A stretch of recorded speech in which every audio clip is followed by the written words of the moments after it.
పార్వతి, అక్షయ్ వాళ్ళందరూ అయితే ఇంట్లో నుంచి బయటకు వచ్చేస్తూ ఉంటారు. వాళ్ళ ఫ్రెండ్ ఇంటి నుంచి అలా బయటకు వచ్చి గుడిలో ఉంటారు. ఇక అవని కూడా అదే గుడికి వస్తూ ఉంటుంది. అలా వాళ్ళ అక్షయ్, పార్వతి వాళ్ళ గురించి బాధపడుతూ గుడికైతే వస్తూ ఉంటుంది అవని. ఇక పార్వతి అయితే బావని భుజం మీద వేసుకొని అలా రిలాక్స్ అవ్వమని చెప్తూ ఉంటుంది. ఇక బొట్టు పెట్టుకొని అటుగా చూడగానే అక్కడ పార్వతి బామ్మ వాళ్ళని చూసి అవని అయితే షాక్ అవుతూ ఉంటుంది. వీళ్ళేంటి ఇక్కడున్నారు, ఎంత గొప్పగా బ్రతికిన వాళ్ళు ఇప్పుడు ఇలా ఈదున పడ్డారు అని చెప్పేసి అయితే చాలా బాధపడుతూ ఉంటుంది అవని.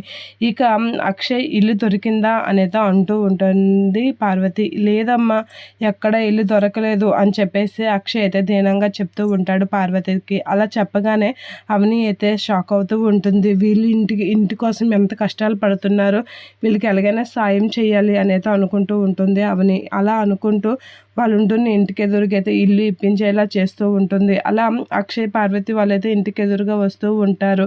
ఇక పార్వతి అది చూసి అక్షయ్ ఇటు చూడు అని చెప్పేసి అయితే ఆ ఇంటికాసి చూపిస్తూ ఉంటుంది.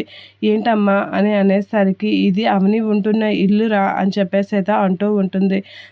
ఏమైంది పార్వతి అని అనేసరికి అవని ఉంటున్న ఇంటి ఎదురుగా మనం ఉండడం ఏంటి అని చెప్పేసి అంటూ పార్వతి అంటూ ఉంటుంది. మేము ఈ ఏరియాలో చచ్చినా ఉండము అనే అక్షయ్ అంటూ ఉంటాడు. ఇక వీళ్ళకి ఇల్లు నచ్చుతుందో లేదో అని అయితే టెన్షన్ పడుతూ ఉంటుంది అవని.